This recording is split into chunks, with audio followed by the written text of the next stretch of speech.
Scientists, what is the worst thing that has happened in your lab?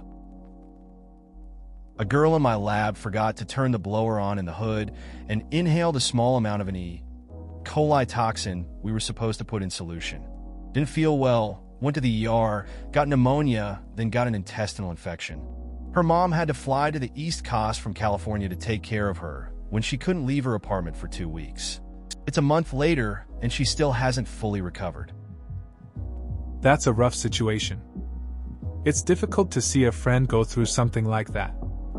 Health issues can hit hard, especially with something like that toxin. Having your mom come all the way out like that shows how serious it is. Recovery seems to take longer than we expect sometimes. Hope she'll pull through soon. I was an undergrad getting some experience in a mosquito genetics lab. I heeded my copious amounts of safety and PPE training and always made sure to wear pants, closed-toed shoes, gloves, and goggles. However, contrary to what my professors had always told me, absolutely nobody else gave a shit about wearing PPE. After a decent while of being teased by my supervisors and fellow undergrads, I decided to cast off my previous training and wear shorts and sandals. On that very day, we were moving some glass mosquito cages around the lab. The bottom fell out, shattering not only glass, but also a swarm of live mosquitoes all over the floor. And my feet, I wear PPE again now. That sounds like quite the experience. It's funny how you can be diligent about safety, and then everyone else just seems to ignore it. Deciding to go casual must have felt freeing at the time, but then to have the glass break and mosquitoes everywhere? I can imagine that was a wake-up call. Gotta appreciate the lesson learned in a pretty unexpected way. Now you probably won't skip the PP again. Grad student left a hot plate on. Burned down is her advisor's lab. Entire floor of the building destroyed by smoke and water damage. Nobody killed, but the advisor's rare collection of butterfly wings went up in smoke. He'd been studying evolution of butterflies and had to abandon that. Took about a year to rebuild everything and get back on track. That was 20 years ago, and I still have a big sign in the lab where people will see it when they leave. IS the hot plate off. Edit. Forgot to mention severe water damage in the entire rest of the building. The affected lab was on the top floor, so the whole department was pretty much flooded. We were all shut down for a while.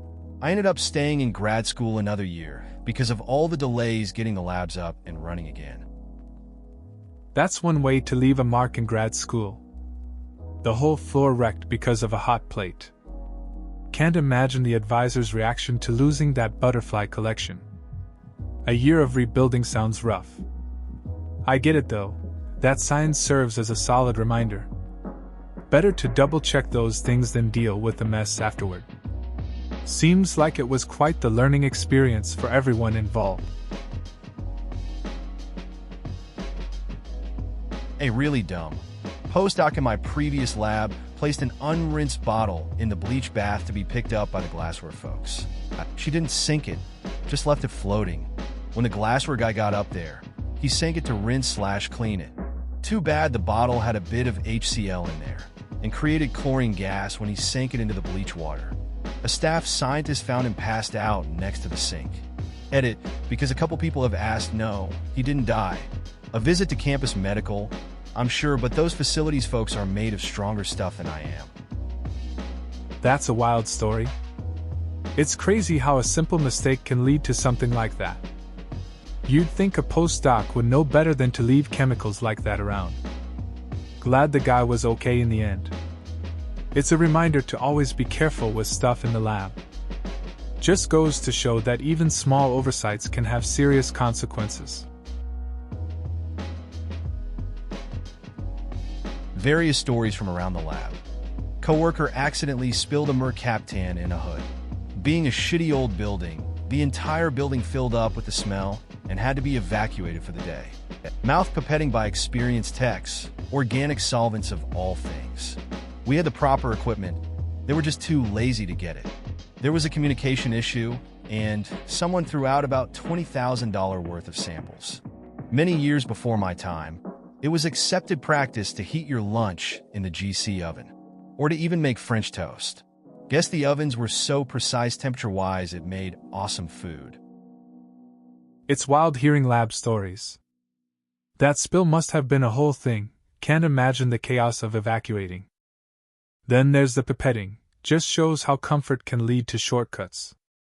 Throwing out that much in samples? That's a tough one too.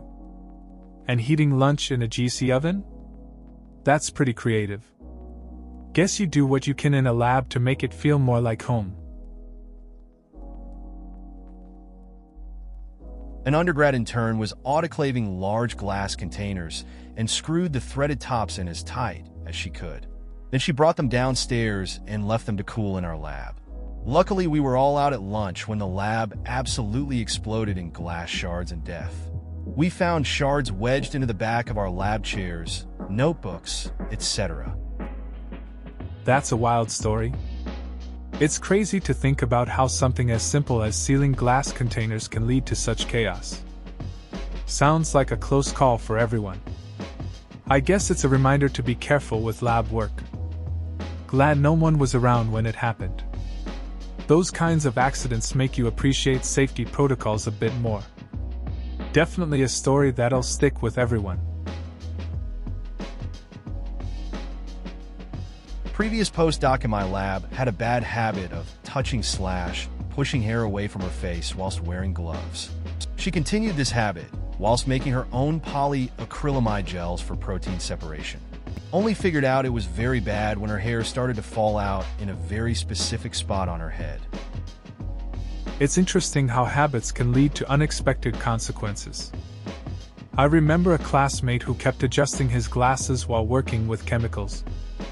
Eventually, he had to deal with irritation on his skin from the residue. It's a reminder to be mindful of our actions, especially in the lab. Sometimes, the small things we do without thinking can cause bigger issues down the line.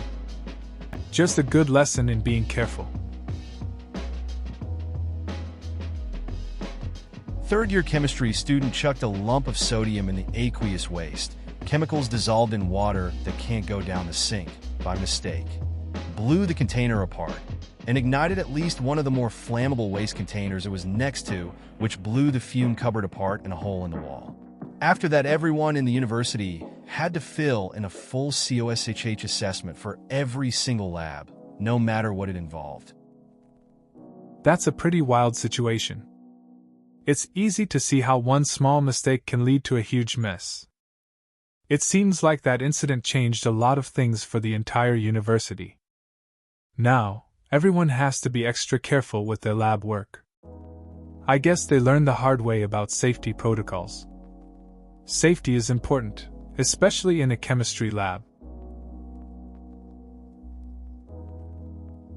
I'm not quite a scientist, but this is lab-related. I was on a team building a BSL-4 lab. I couldn't even tell you what all the scientists were going to do inside the lab, but BSL-4 is the highest level of containment. Anyone going in had to have on a full containment suit. Well, it's getting near to the end of the project, and since the lab is not yet occupied, nor has any hazardous agents in it yet, personnel is walking through without any protective gear on. On the exit to this lab, there is a large washdown station. Basically, the doors close, and everyone gets hosed down with something like bleach to ensure nothing gets out of the lab. The team in charge of that station was preparing to test it when another team walking the lab tried to leave. They get stuck in the washdown and sprayed for nearly a minute, screaming in horror the entire time. Luckily, the system was only filled with water, but the people inside didn't know that at the time. That sounds wild. I can imagine the panic when they thought they were getting doused with bleach. You mentioned they screamed for a minute, but it must have felt way longer. I remember a similar moment in a chemistry class when a lab mishap happened. Everyone freaked out, thinking there was going to be a big explosion. In the end, it was just a small mess. Good times, though.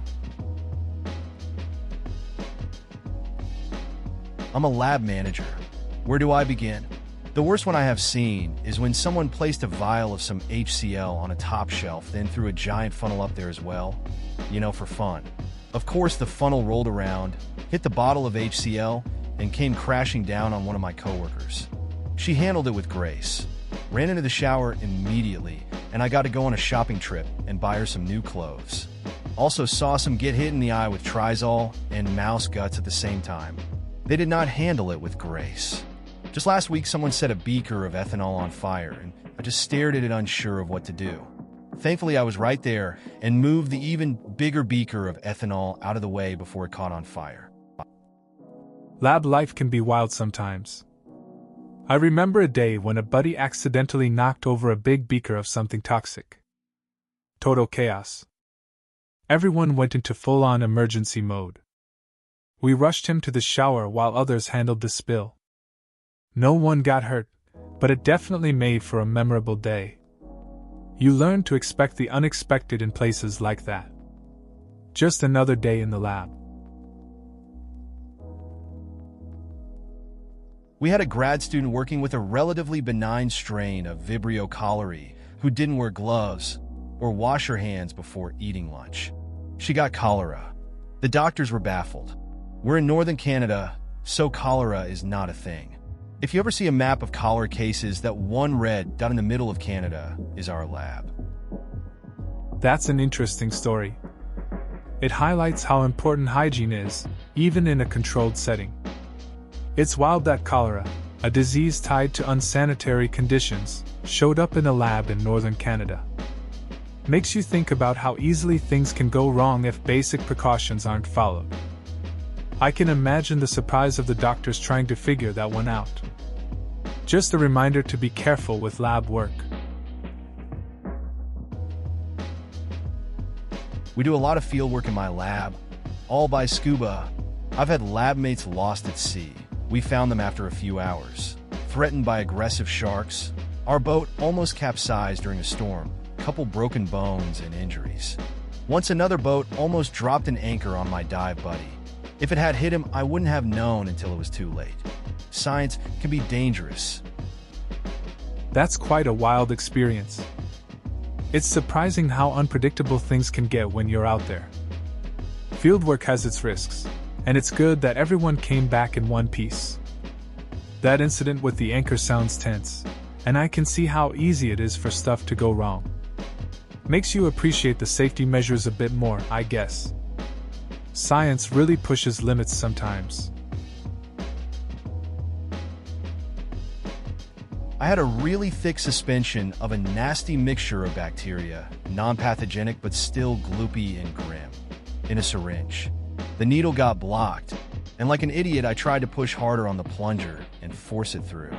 It exploded. Luckily I was working in a cabinet, so my face was okay, but everything in the cabinet got coated in this nasty shit mix of bacteria. It took me an hour and a half to clean everything, and even longer to sterilize the place. Nobody got hurt, so it wasn't too bad in that respect, but it made a mess, contaminated potentially, so I had to assume it did, an ongoing experiment which set me back a few days, and was generally pretty nasty stuff to have sprayed all over you. Edit for more. I learned the hard way not to pick up bottles of crystal violet by the lid. My lab coat is very colorful, and so were my hands for a while. That sounds like quite a mess.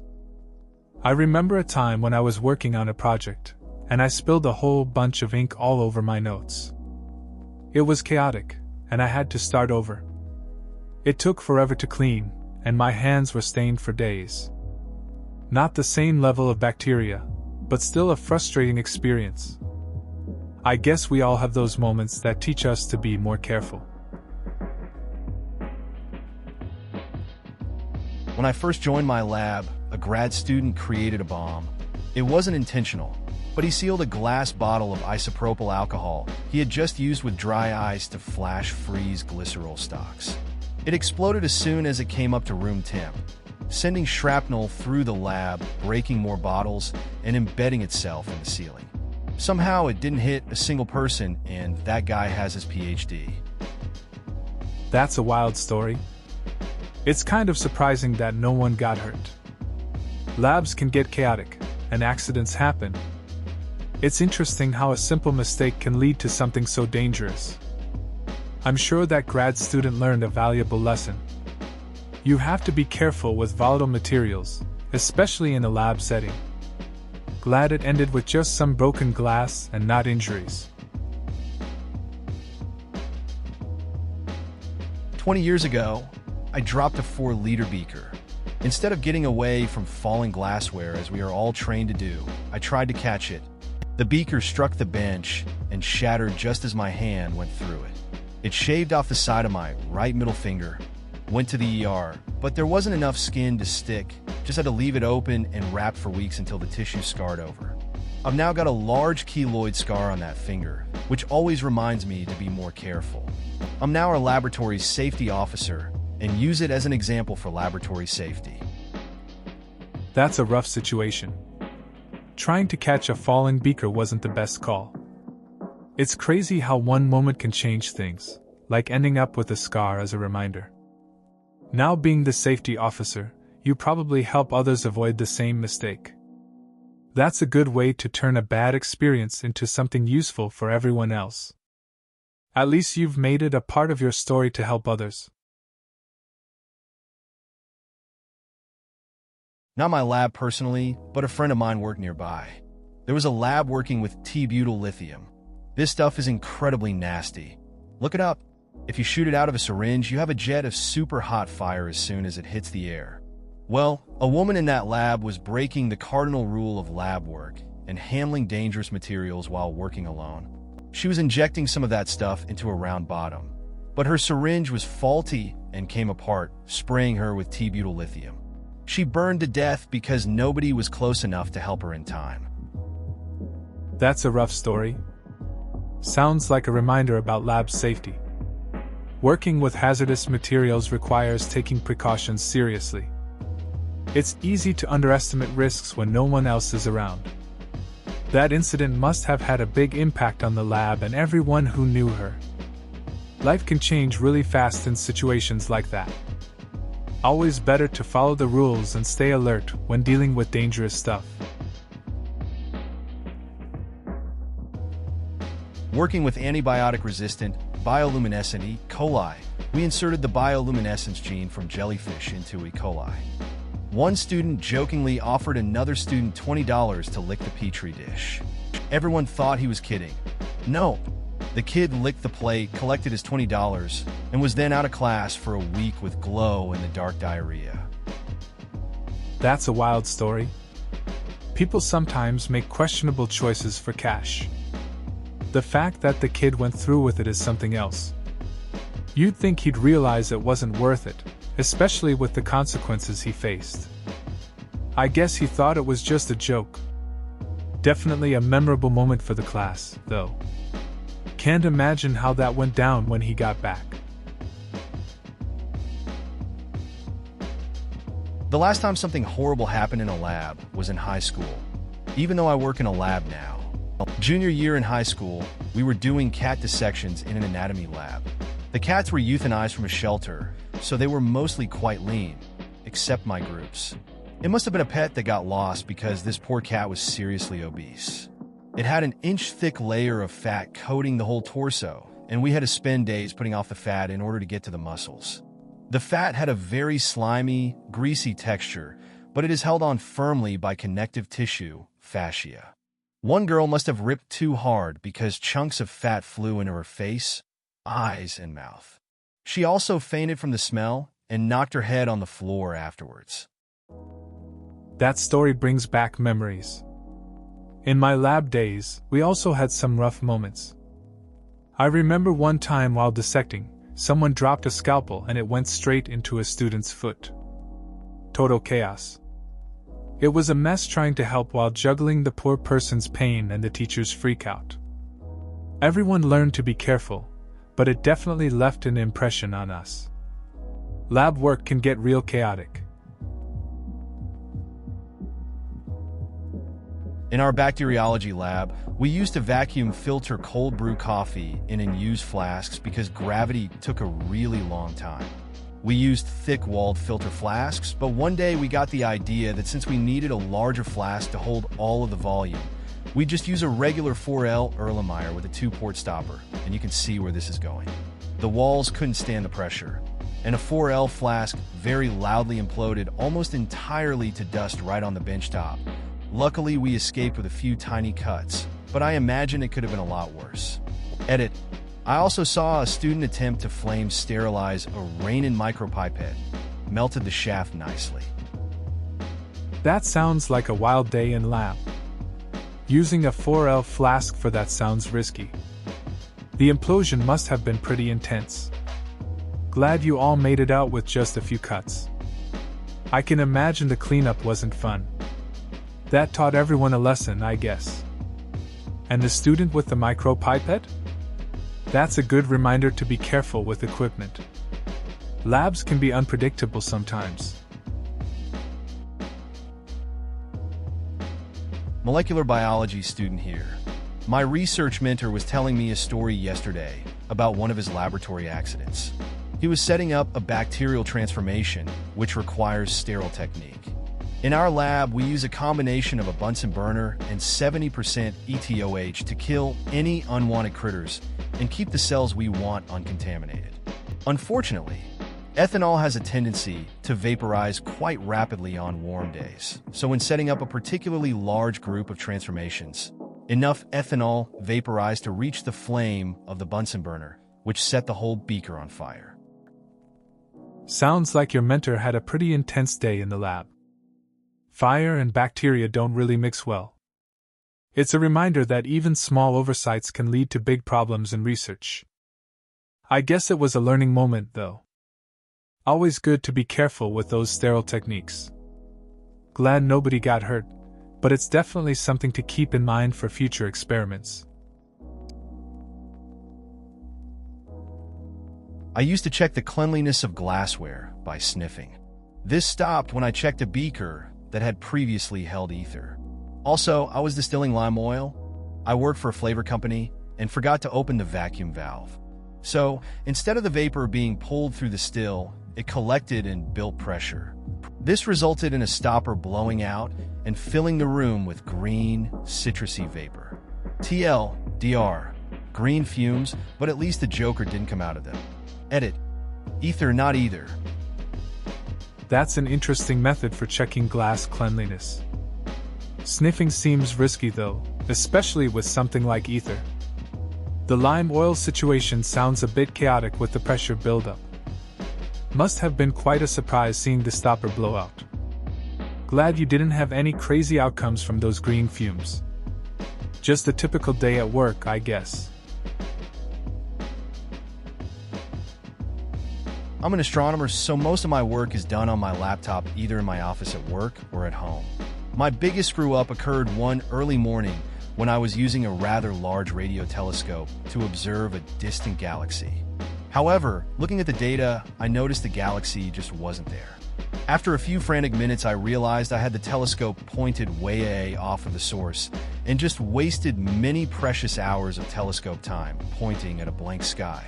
I'm still getting shit for that one. That's funny in a way. I can imagine the panic of looking at a blank screen when you were supposed to see something amazing. It's the kind of thing that sticks with you, especially since time with so much equipment is valuable. At least you have that story now. Screw-ups like that happen to everyone, just part of the job. The teasing from your colleagues probably keeps it memorable too. A postdoctoral fellow was hired, did not learn anything, didn't keep appointments, taught us shady behavior methods when he did, and disappeared in the middle of the night after collecting his stuff and some of ours. One of our grad students who was friends with this guy showed up in the lab while he was packing, but didn't notice what was going on. Student was like, "See you tomorrow?" And that bastard said, Yeah, see you tomorrow. We're still bitter about that. That's a rough situation. It's wild how some people can act without any regard for others. The fact that he left without a word, after taking stuff, makes it worse. The grad student really just walked into a situation without realizing it. It's hard to forget when someone betrays trust like that. Just goes to show, you never really know what's happening behind the scenes. had a small, tabletop centrifuge that had its inner lid pop out when it was spinning. It bounced around inside by the rotor and got chopped to a million bits. It was a cheapo centrifuge, which was probably good because the parts were plastic and not terribly dangerous / heavy. But bad because the outer lid popped open too, sending those bits of plastic in all directions. I jumped up out of hiding to slam the cover down to prevent more projectiles. This was stupid because the damn thing decided to start spinning back up now that its lid was shut again. I think I yanked the cord from the outlet. What a piece of shit. That sounds like a chaotic moment. I had a friend who once tried to fix a cheap fan. He thought it would be easy, but the blades ended up flying off instead. He panicked, scrambled to turn it off, and just made it worse, knocking things over. In the end, we both laughed after realizing it could have gone way worse. Cheap equipment can really test your reflexes. My mom did a PhD in biochemistry, and when working in a lab postdoctorate, she was working with a man who seemed completely normal. They would joke, and he had a really good relationship with everyone in the lab at the time. One morning when they came in, someone found him in one of the back rooms with a note attached to his shirt that said, "I have taken cyanide. Do not resuscitate." They phoned an ambulance, but he had died hours earlier. Turns out he had spent the evening synthesizing cyanide and used it to kill himself. That's a pretty heavy story. It's strange how someone can seem completely fine, and then suddenly it's a different reality. It must have been tough for your mom and the team to process that. Just shows that you never really know what someone is going through, even if they appear normal. Life can take unexpected turns, and it's important to look out for each other. Lots of examples of hard science gone bad so far. Social science can go wrong too. Here's how. We ran a field experiment at a police station. Participants were community members who engaged in a staged crime and were then interrogated by the police about it. The cops knew the crime was staged, so it was all goodish. Unbeknownst to us, one of the participants had drugs in his pocket and brought them into the interrogation room, TIFU number 1. At one point, the cop asked him to empty his pockets, which he did, TIFU number 2. He was promptly arrested and charged with drug possession. It got legally ugly, as we are supposed to protect human subjects from harm during experiments. Getting charged with a crime is presumably harmful. But then again, one could argue that he put himself at risk by sheer stupidity. TLDR, ran an experiment. One of the participants ended up in jail. Sounds like a wild situation. It's crazy how things can go wrong in experiments, especially with social science stuff. You think you're controlling everything, but real life just doesn't care. That guy definitely made a bad call by bringing drugs into a staged scenario. It's a hard lesson on the importance of following the rules and thinking ahead. Not the best outcome for a study meant to help understand the system. From my high school chem teacher, he was pretty interested in chemistry. During lunch, he would hang out in the lab with his friends. He was an exceptional student, so the chem teacher would allow him access to the chemical storage closet unsupervised during lunch. He spent his time dabbling with different chemicals, seeing what interesting reactions he could produce. Every day after lunch, he wrote down the compounds that he used to give to the teacher. One day, as per usual, he gave the teacher his formulas and list of compounds that he used for that lunch period. Until one day, the chem teacher asked, "What did you do with these leftover chemicals?" To which my current chem teacher replied, "Oh, I poured them down the sink." Immediately, his chemistry teacher ran and pulled the fire alarm. After about 30 minutes from that point, an explosion erupted in the chemistry lab that took out half the room. So, this was when I learned to be extremely mindful about what is down the tap's drain. That's a wild story. It's crazy how an innocent action turned into a lab explosion. Makes you think twice about what you throw down the drain. Teachers can be chill, but I guess in chemistry, they have to be extra careful. Pretty good lesson to not mess around with chemicals without supervision. I'm sure that lesson stuck with everyone who was there. Just stick to safe experiments, right? Some asshole in our lab accidentally created a bomb. Luckily, no one was hurt. Background: Chemistry Synthesis Lab. To cool reactions down to minus 78 degrees Celsius, we use a cooling bath made of dry ice and acetone. After doing a reaction, said asshole poured the cold acetone into an empty 2.5 L glass bottle and left it on the bench, unlabeled. Someone else then walked past, saw a solvent bottle without a lid, so they put a lid on and tightened it.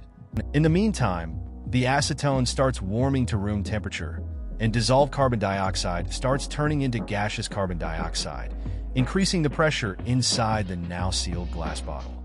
This eventually led to the bottle exploding, sending giant shards of glass shooting 20 m across the lab. The bottle was on a workbench, so if anyone was standing around, they could have gotten stabbed in the abdomen. Luckily for all of us, it exploded during tea time. That whole situation was pretty wild. Some guy just left a bottle of acetone sitting there, and someone else sealed it up without a clue. The lab could have turned into a disaster zone. Surprised no one got hurt. Just a reminder to pay attention to what we're doing, I guess. It's crazy how a small mistake can escalate like that. Glad it was tea time, though. I was doing research in an organic chem lab a few years ago, and my partner accidentally spilled heavily concentrated acid, most of which landed on my shoe. Luckily, they were corporate casual slip-on shoes made by Doc Martens with very thick quality leather. I was able to slip my foot out before the acid burned through the shoe and eventually the sole. So I owe you one, Doc Marten. That's a close call. Acid spills can get messy fast. Good thing your shoes held up. Those Doc Martens really did their job. It's wild how quick things can turn in a lab. Makes you appreciate quality gear even more. Always gotta be alert, I guess. Glad you were okay in the end. We very nearly killed someone with electric shock, slightly before my time in the lab. I work in a lab with big 2 Tesla plus magnets, and they need a very big current source to power them. Sometimes the current sources need to be switched between magnets and other devices.